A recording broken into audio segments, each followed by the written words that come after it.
Keeping the whole family happy is never an easy job. It's a balancing act. You get pushed and pulled by everyone, trying to keep it all together. Don't look down. Today's show is all about balancing your family act. So there's this girl, this modern girl, who thought she had it all. It's funny how life can change. And so this girl, this modern girl, she says things aren't always what you think they'll be. There are things my mother never ever told me. I didn't ask how to multitask, so here I am, honey. It's kind of funny. Now I really got it all. I'm a yummy mummy.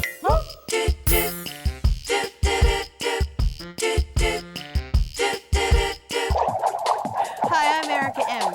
In my Yummy Mummy world, my family all gets along. But in the real world, keeping your family together can be a lot like juggling. You drop one thing and the whole dynamic gets out of whack. And that's no fun. On this show, we're gonna help you find ways to keep the family peace. For example, when parents have different parenting styles, it can make raising children much more difficult. We'll show you how to find that happy balance. Ted would like to bring in every punishment that he possibly could. The kids sense there's not a big threat from Mom. She'll cave. But first, talk about walking a fine line. Look no further than a wife trying to change her husband's look. Egos can get bruised. But when a Yummy Mummy came to us pleading for an extreme daddy makeover, we had to agree. The challenge to find a happy balance with this daddy's new look. Meet Lisa. She and her son Jonah are having a quick bite before they go out clothes shopping. Jonah doesn't need much in the way of clothes with the hand-me-downs of 7 brothers and sisters. But Lisa likes to keep the children trendy and spiffy. Over the years, though, one member of the family has fallen through the cracks in the fashion department, her husband Lyle. I'm 47. I've been working in the IT profession for quite some time, which means I've been helping people over the phone with their computers. Yummy Mummy brought in our style guru, Laura Montgomery, to get the job done right. I'm on the phone with people, and people don't actually see what I look like normally. And it's a pretty relaxed type of thing. Why have you submitted Benny for this makeover? With the baggy jeans that he wears and the t-shirts and the hair all over the place, he tends to look a lot like a street bum. It's a really hot look. She actually said that you look a bit like a street person. How does that make you feel? Oh, she said that, did she? She did. It's a good thing I've got such a good sense of humor. Now I'm leaving the IT world. I'm hoping to get into teaching English as a second language. So I need to have a little more polished look if I'm going to be in front of a class or working with students. We really need to work on getting him looking really spiffy so that he can get a decent job, so that I can stay home with Jonah. You have me in your hands. Whatever you wish to do, I'm looking forward to your vision. Okay, let's take a look in your closet. He has ties. They're mostly fun ties. Mickey Mouse. Like a Christmas tie or like a music note tie. But on the whole, you have nothing that's appropriate for an office environment. No. Is this all you have? My main closet is over here. Okay. The impression that I'm getting from you overall, you tend to gravitate towards clothing that is really fun. But unfortunately, a lot of it isn't work appropriate. So what we're going to try to do today is get you into clothing that is going to be able to sell you in a job interview, let's say. That sounds good. But first, I have a big surprise for you. Oh, great. I love surprises. So this is the big moment, the haircut. Any second thoughts? No. Step 1, let's see who's under all that hair. I know you're a Star Trek fan, but I think with these Vulcan eyebrows, you really have to go. Okay. Don't you like that sound? I've had the beard pretty much since I was able to grow one. I'm looking forward to seeing what it looks like underneath. Everybody's been dying for me to shave the beard off, and they're looking to see what it's going to look like. But I'm not so sure about Lisa, what she's going to think about it. It may be something that she has reservations about. But we'll see when I see her. Wow, Lyle looks amazing already. How can Lisa not be impressed? And he'll look even better when Laura finds him the perfect suit.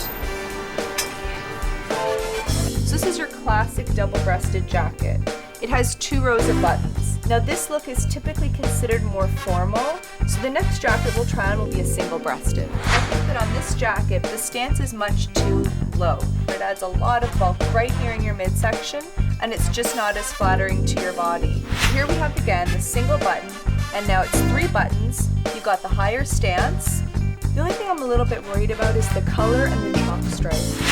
But something in a gray or a blue is going to really translate well from day to evenings. Yes, I think we found it. I think so. I like the way that it's contoured to me. It makes me feel very, very comfortable, confident. Now these are a single pleat, very fashionable right now because you still get the very flat look in the front, but there's a little bit of extra room to move. This is a beautiful shirt. I think it will go very well with the suit. This tie is also a great match. Oh, I like it. But I think this one is better for tonight. Tonight? You have a romantic dinner with Lisa that Yummy Mummy has arranged for you as a surprise. Well, I'm kind of excited. I'm dying to see what he looks like. We've taken Lyle's look from scruffy street bum to polished professional. Oh my God. Wow. You look fantastic. Oh, great. I'm glad you like it. Yeah, you look great. I really like that cut. It's really nice. Look at your eyebrows. Oh my God, you look so different. Seeing your face again. I'm going to be going home and sleeping with a new man. All right. Cheers. Cheers to a new you. To new me. For this Extreme Daddy makeover, it's mission accomplished. Up next, salon sexy hair tips you can easily do at home. Okay, how's that? Oh. In the Yummy Mummy world, you can always pop over to the salon, but in the real world, you're usually stuck doing your hair at home. So here are some speedy tips on making your hair look good in record time. Master stylist Andre Mitchell has all the quick and easy salon hair secrets we need to know. Thank you so much for coming. It's a pleasure, Erica. Have a seat. Thank you. Okay, so my hair is wet. Yes. How do I get to the street now? Well, first things first, a spray-on conditioner. What you're doing is you're depositing some more moisture back onto the hair. Every woman should have 1, a leave-in conditioner, 2, volumizing tonic, and 3, shine serum. Do not leave home without them on your hair. You have naturally wavy hair, so therefore, you don't want to fight the natural curl. If my hair is going to be curly, quite frankly, I don't know how to style it.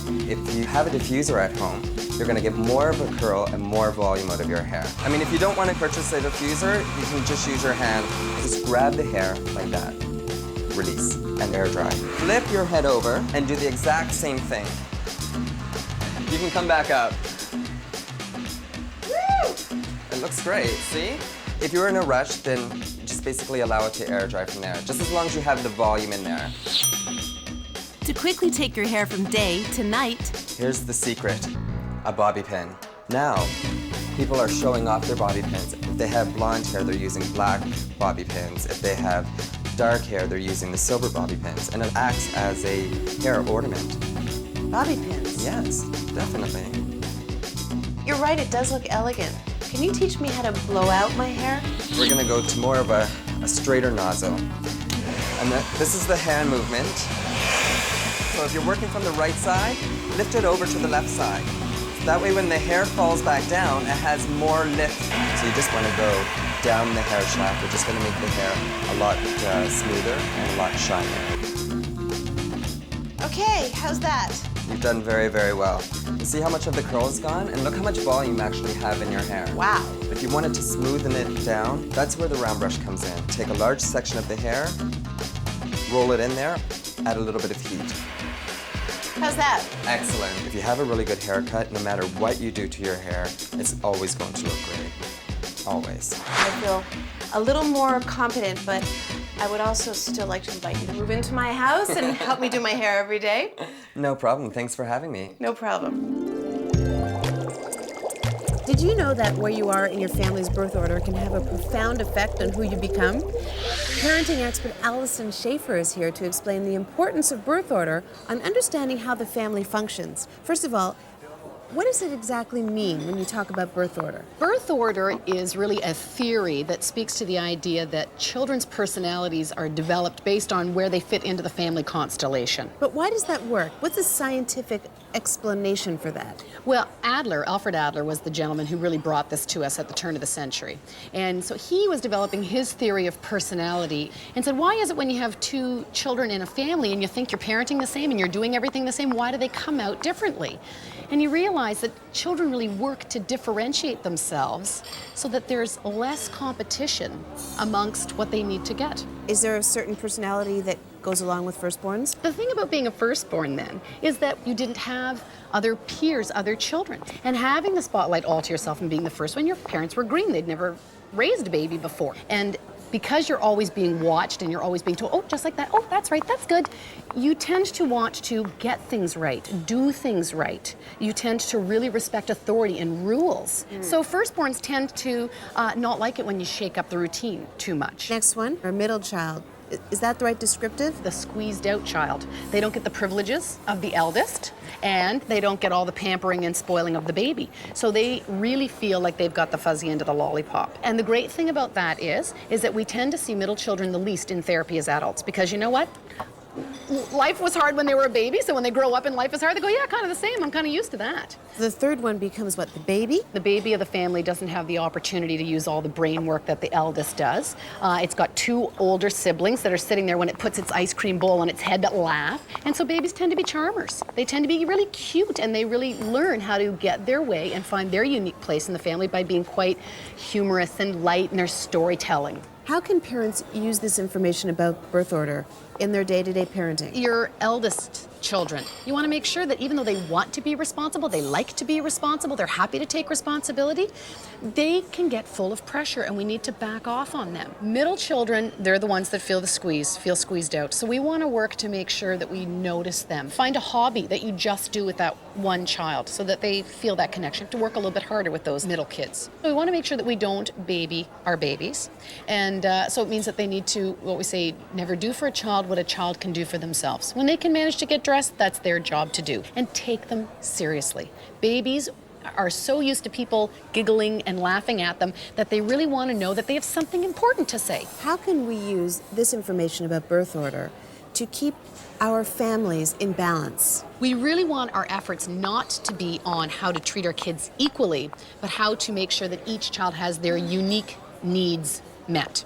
Try to find a way for each child's needs and wants and natural expression of uniqueness to be honored in the family. Fantastic. Allison Schaefer, thank you so much. I have to call my sister. We have a lot of things to talk about. We'll be right back. Coming up, finding a cure for clashing parenting styles.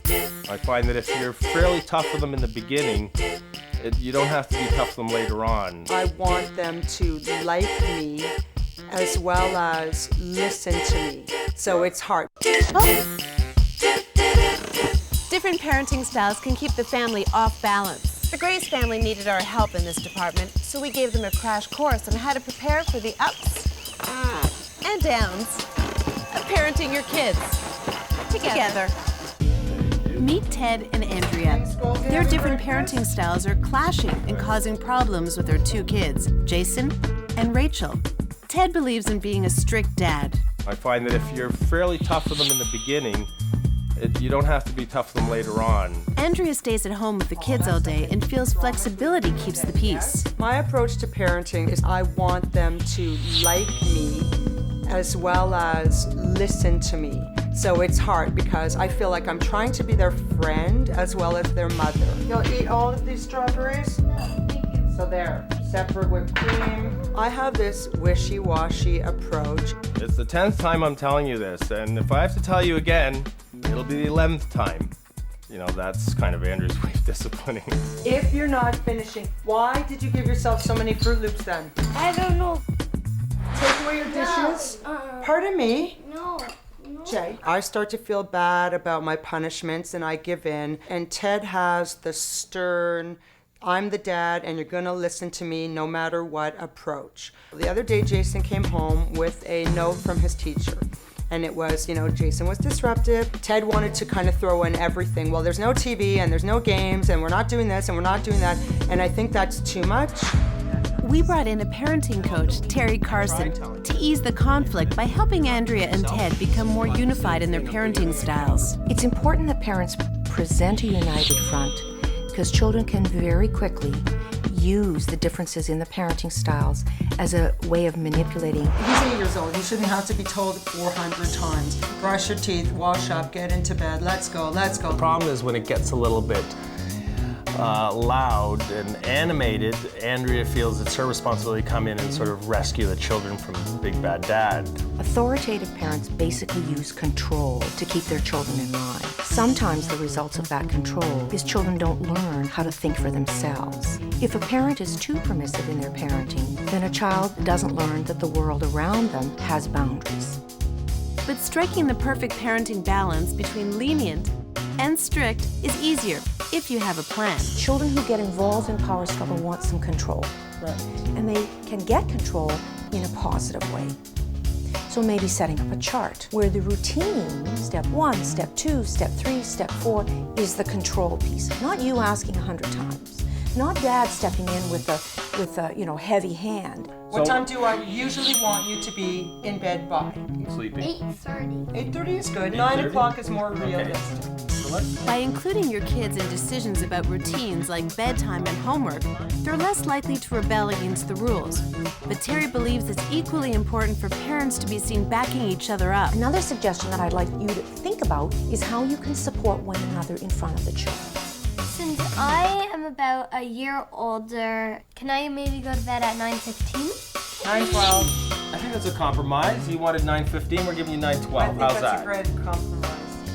By maintaining a united front, parents can prevent kids from playing one off the other. If a parent is looking to have a child 30 years from now with self-confidence, being able to handle responsibility, being able to make decisions, they need to now come backwards into the early years and say to themselves, how do I encourage responsibility? I got some good insight as to maybe where my direction isn't necessarily the right way, and maybe I need to be a little bit more flexible. Seem like a reasonable plan? Okay with you, mister? Yeah. This has absolutely given us a new starting point. Let's make this work. By taking Terry's tips to heart and having a unified approach to parenting, now everyone can benefit, and no one is left being bad cop or bad kid. High five. Coming up, the ultimate balancing act, being a stepmom. Oh. These days, blended families are commonplace, and stepmoms are juggling work and relationships and kids, trying to find balance for their new family. Juice. Benita and Paul were married 2 years ago and now have 5-month-old Naya.